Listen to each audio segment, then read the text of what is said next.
আসসালামু আলাইকুম রহমতুল্লাহি ওবরাকাতুহ। আলহামদুলিল্লাহি ওয়াহদা ওয়াসসালাতু ওয়াসসালামু আলা মান লা নাবিয়্যা বা'দা ওয়া আলা আলিহি ওয়া সাহবিহি ওয়া মাওয়ালা।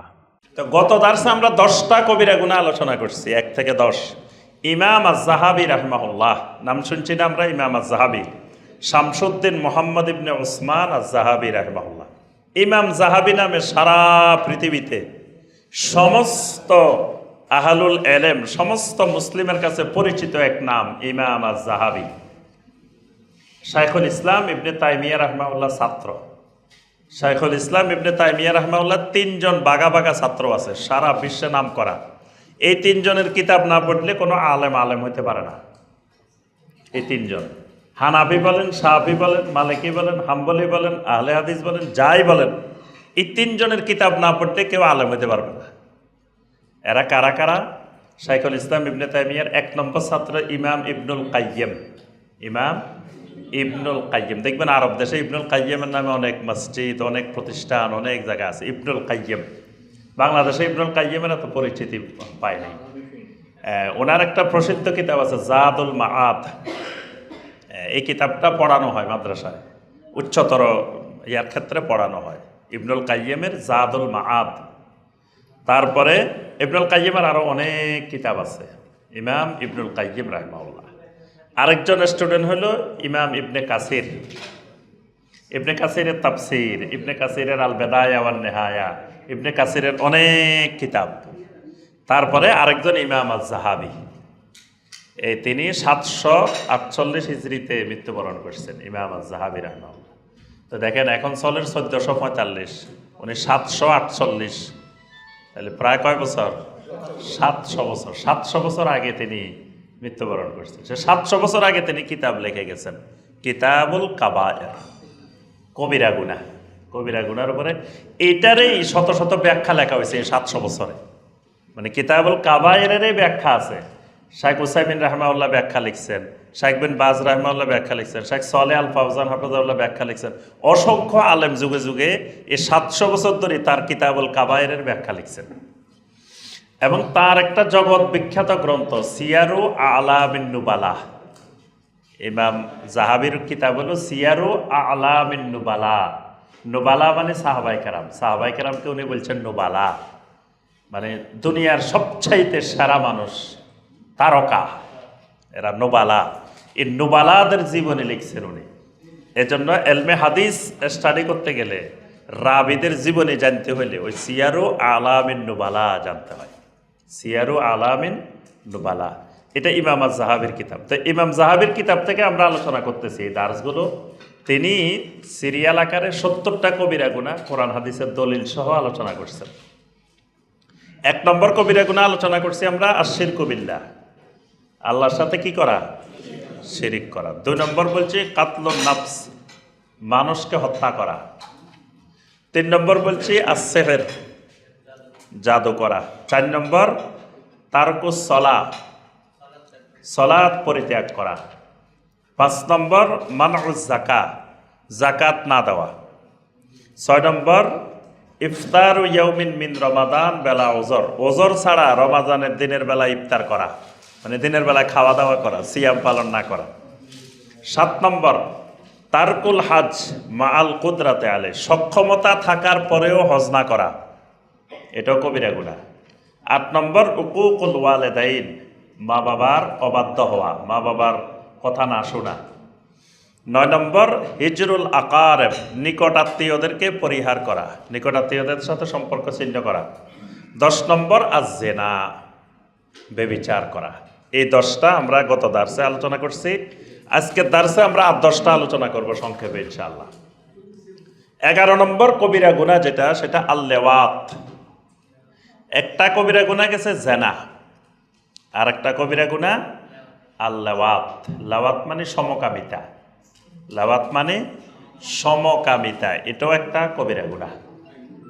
জেনা আর সমকামিতার পার্থক্য হলো জেনা হয় নারী পুরুষে, আর লাওয়াত হয় পুরুষও হইতে পারে, নারীতে হইতে পারে। সমকামী মানে দুইজনে একই ধরনের। আবার পুরুষে নারীতেও সমকামিতা হইতে পারে। আহলুল এলেমেরা ওইটাকেও লেওয়াতের অন্তর্ভুক্ত করছেন। কোনো ব্যক্তি যদি তার বৈধ স্ত্রীর সাথেও যদি আল্লাহ পাক যেই রাস্তা নিষিদ্ধ করছেন সেই রাস্তায় যদি মিলিত হয়, এটাও লেওয়াত। বুঝে আসছে? মানে আল্লাহ পাক সামনের রাস্তাকে বৈধ করেছেন, পিছনের রাস্তাকে হারাম করেছেন। কেউ যদি পিছনের রাস্তা ব্যবহার করে, এটাকেও শরীয়তের ভাষায় বলা হয় আল-লেওয়াত। এটাও লেওয়াত, এটাও সমকামিতা, এটাও হারাম, এটাও কবিরা গুনাহ। এবং নবী সাল্লাল্লাহু আলাইহি ওয়াসাল্লাম কঠিন কঠিন কথা বলছেন। কেউ যদি বৈধ স্ত্রীর সাথেও এরকম কাজ করে, এটাকে নবী সাল্লাল্লাহু আলাইহি ওয়াসাল্লাম শাস্তির কথা বলছেন, অনেক গুনাহের কথা বলছেন। বর্তমানে সারা দুনিয়াতে একটা আলোচিত বিষয় ট্রান্সজেন্ডার, আলোচিত বিষয়, যেটার উপরে অনেক কথাবার্তা, অনেক আলোচনা, সেমিনার, সিম্পোজিয়াম আপনারা শুনেছেন। এটা কেউ যদি অস্বীকার করে ইমান চলে, কেউ যদি মানে এটাকে বৈধ মনে করে, ট্রান্সজেন্ডারকে বৈধ মনে করে বা সমকামিতাকে বৈধ মনে করে, তাহলে তার ইমান চলে যাবে। এটা কুফরি। কারণ হারামকে হালাল মনে করা, হালাল বিশ্বাস করা, এটা কুফরির গুনাহ, এটা কুফরিতে চলে যাবে, তখন এটা কবিরা গুনাহ থাকবে না। কেউ যদি হারাম জেনে কবিরা গুনাহ করে, এটা ফুসুক, এটা কবিরা গুনাহ। কিন্তু যখন কেউ হারামকে হালাল মনে করবে, তখন এটা চলে যাবে কুফর, কুফরের গুনার মধ্যে চলে যাবে। তো এই জন্য সমকামিতাকে কেউ যদি বৈধ মনে করে, অথবা আল্লাহ পাক পুরুষ বানাইছেন, সে লিঙ্গ পরিবর্তন করে নারী হবে, অথবা আল্লাহ নারী বানাইছেন, সে পরিবর্তন করে পুরুষ হবে, এইটাকে বৈধ মনে করা, এটাও কুফরি, এটাও কুফরের গুনাহ। এটা বৈধ নয়, এটা হারাম। মানে আল্লাহ যাকে পুরুষ বানাইছেন সে পুরুষে থাকতে হবে, আল্লাহর সিদ্ধান্তের উপরে তাকে আত্মসমর্পণ করতে হবে। আল্লাহ নারী বানাইছেন, তাকে নারী করতে হবে। যদি সে কোনো কারণে পুরুষ অথবা নারীর মধ্যে সমস্যা হয়, যেমন হিজড়া থাকে, যারা থাকে, এদেরকে ডাক্তার চিকিৎসা করার পরে তার ভিতরে যদি পুরুষের অংশ বেশি দেখেন, তাহলে তাকে কিছু অপারেশন করে পুরুষের দিকে তাকে প্রভাবিত করতে পারবেন। আবার কেউ যদি নারীর অংশ বেশি থাকে, তাকে নারীর দিকে নেওয়ার জন্য যদি কোনো চিকিৎসার দরকার হয়, এটা ইসলামে বৈধ। কিন্তু একজন স্বাভাবিক পুরুষ অথবা স্বাভাবিক স্ত্রী মহিলা, সে যদি লিঙ্গ পরিবর্তন করে, এটা ইসলামে হারাম, এটা জায়েজ। সারা পৃথিবীতে একটা আন্দোলন চলতেছে, আপনারা সবাই জানেন, LGBTQ। এখানে অনেকগুলো পরিভাষা আছে। এল দিয়ে একটা, লেসবিয়ান, গে, তারপরে ট্রান্সজেন্ডার, এরকম বিভিন্ন ধরনের আপনার পুরুষে পুরুষে, নারীতে নারীতে বা লিঙ্গ পরিবর্তন, এই জাতীয় বিষয়গুলোকে যেগুলো আল্লাহ পাক হারাম করছেন, আল্লাহ রসুল সাল্লাল্লাহু আলাইহি ওয়াসাল্লাম হারাম করেছেন, এই রকম বিষয়কে অমুসলিমেরা, মুশরিকেরা বৈধতা দেওয়ার জন্য এবং আবার মুসলিমদের মাঝে এই অশ্লীলতাকে ছড়িয়ে দেওয়ার জন্য বিভিন্নভাবে তারা কাজ করতেছে। এবং অনেক মুসলিমও এটার পক্ষে সমর্থন যোগাইতেছে, অনেক মুসলিমও এটার প্রচার প্রসারে নিয়োজিত হইতেছে। তো যে মুসলিম এটারকে সমর্থন দিবে, এটার সাথে সম্পর্ক থাকবে, তার ঈমান থাকবে না, এটা ইসলামে নিষিদ্ধ। এবং পৃথিবীতে যত লেওয়াতাতের ঘটনা ঘটেছে, সবচাইতে প্রসিদ্ধ লেওয়াতাতের ঘটনা ঘটছে কোন সময়? লূত আলাইহিস সালামের সময়। সাদুম উপত্যকা, যেটার দৃষ্টান্ত আল্লাহ রাব্বুল আলামিন এখনো রেখেছেন, ডেড সি, যেটাকে বাহারে লূত বলা হয়, যেটা মৃত সাগর। সেখানে ওই জনপদের লোকেরা সেখানে সমকামিতার মধ্যে পৃথিবীর ইতিহাসে সবচাইতে জঘন্য কাজ করছিল। এমনকি মানুষের সাথে করতে করতে শেষ পর্যন্ত ফেরেশতার সাথে সমকামিতা করার জন্য দৌড়াই এসছে। মানে তারা তো ফেরেশতা চিনতে পারে নাই, মানুষের আকৃতিতে আসছেন। শেষ পর্যন্ত ফেরেশতাদের সাথেও তারা সমকামিতা করার জন্য আসছে। আর তখন আল্লাহ রাব্বুল আলামিন ওই কওমের উপরে আযাব নাজিল করে তাদেরকে আল্লাহ পাক ধ্বংস করছিলেন। এবং তাদের আযাবটা ছিল ব্যতিক্রম, স্বাভাবিক আযাব না। কিন্তু এদের আযাবের ব্যাপারে আল্লাহ পাক বলছেন, জাআলনা আলিয়াহা সাফেলাহা, তাদের উপরেরকে নিচে, নিচকে উপরে, উলট পালট করে দিয়েছেন আল্লাহ রাব্বুল আলামিন। এই জন্য ওমর রাদিয়াল্লাহু তাআলা আনহুর যুগে লাওয়াতাতের শাস্তি কি হবে, সমকামীর শাস্তি কি হবে, এটা নিয়ে সাহাবায়ে কেরামদের শুরা হয়। তো সেখানে সাহাবাই কেরাম মত দিয়েছেন জেনার শাস্তি আর লেওয়াতাতের শাস্তি একরকম হবে না, জেনার চেয়ে লেওয়াতাতের শাস্তি কঠিন হবে, কারণ এটা আল্লাহর সৃষ্টির পরিবর্তন এবং এটা পৃথিবীর কোনো মাখলুক করে না। মানুষ ছাড়া পৃথিবীতে যত মাখলুক আছে, যত চতুষ্পদ জন্তু বলেন, পাখি বলেন, যত কিছু বলেন, পৃথিবীর কোনো মাখলুক সমকামী না। কোনো পশু পাখি কোনো মাখলুকের মধ্যে সমকামিতা নেই। তাহলে এটা পুরা প্রকৃতি বিরোধী, পুরা মাখলুকাতের বিরোধী কাজ। এজন্য কোনো কোনো সাহাবী বলছেন যে আগুনে জ্বালায় দিতে হবে, আগুনে জ্বালায় শাস্তি দেওয়া ইসলামে হারাম, কিন্তু এই কাজটা স্বাভাবিক কাজ না।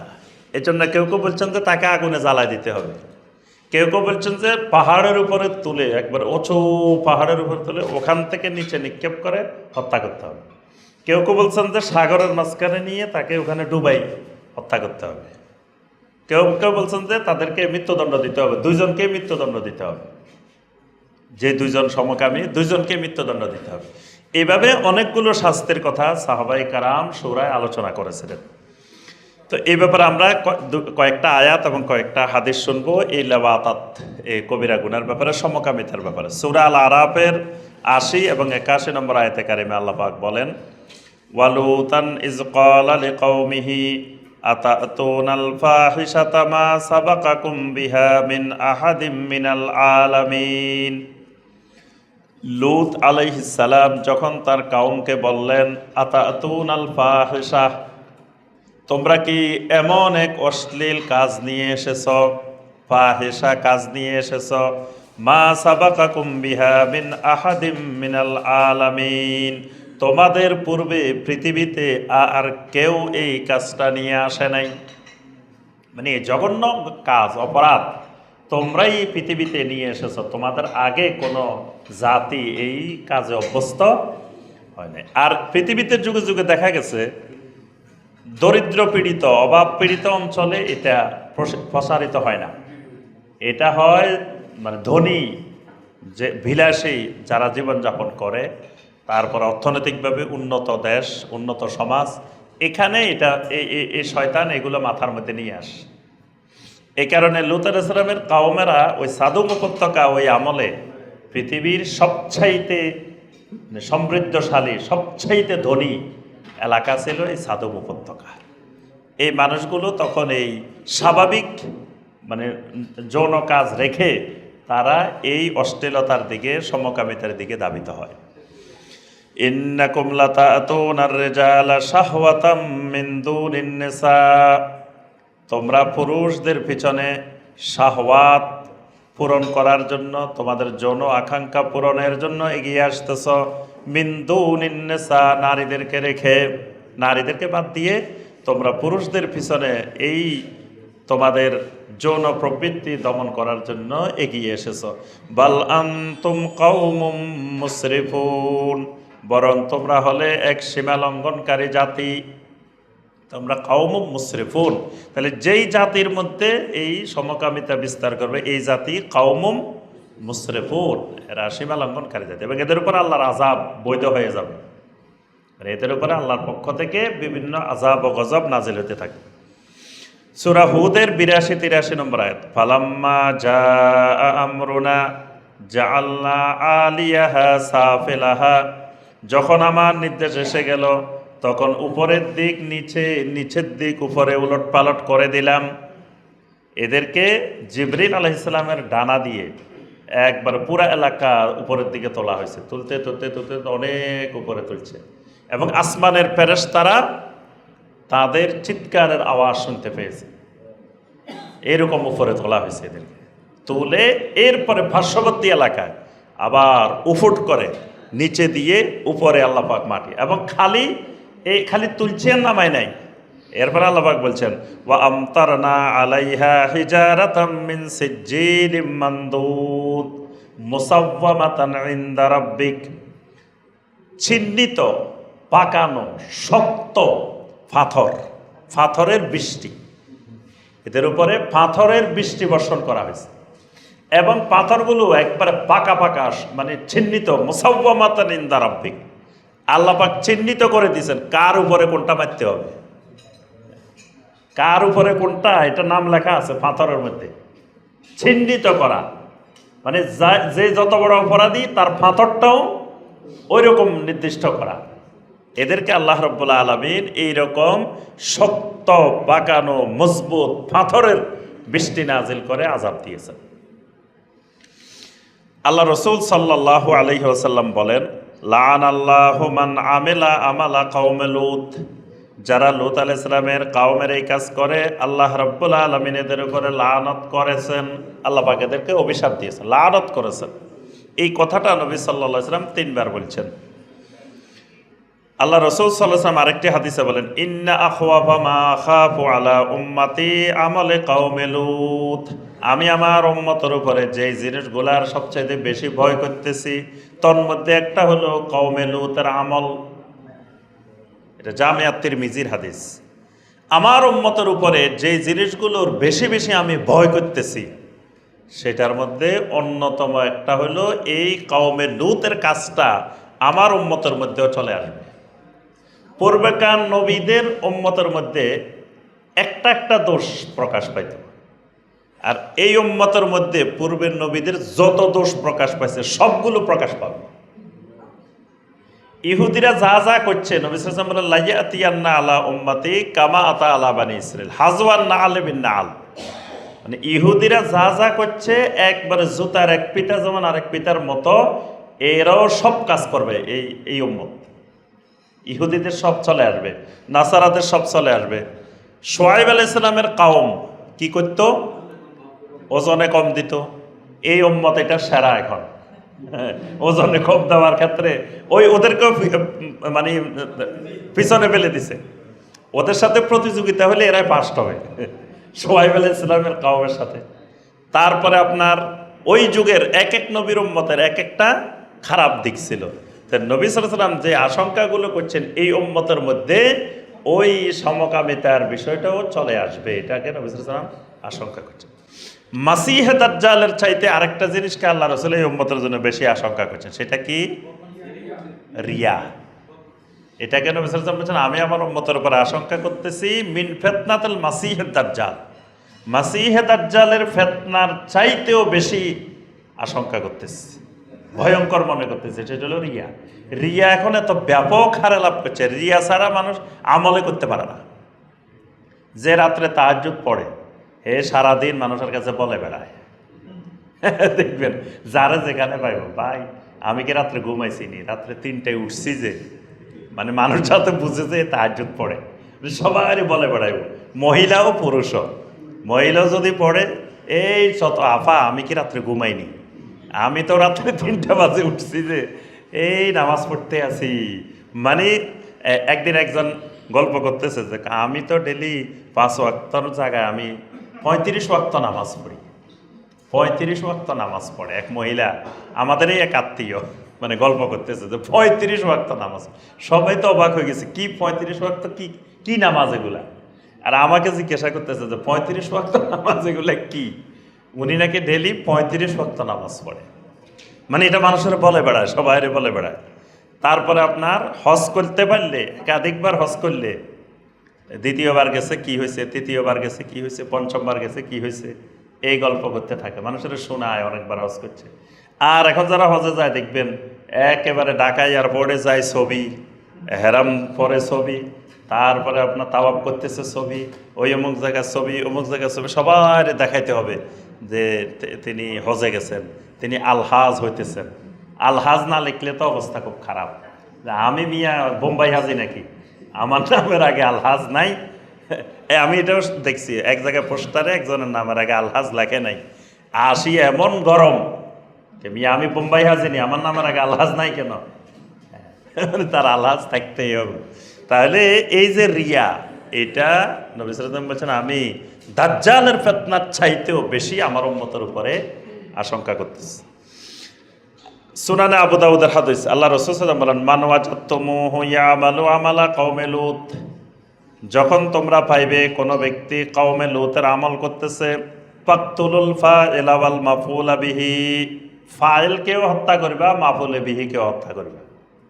ফাইল আর মাফউলে বিহি মানে যে এই কাজ করছে তাকে হত্যা করবে, যাকে করছে তাকেও হত্যা করবে, দুইজনকে হত্যা করবে। তা এরকম আরো অনেকগুলো আয়াত এবং হাদিস আছে। তাহলে 11 নম্বর কবিরা গুনাহ আমরা জানলাম সমকামিতা।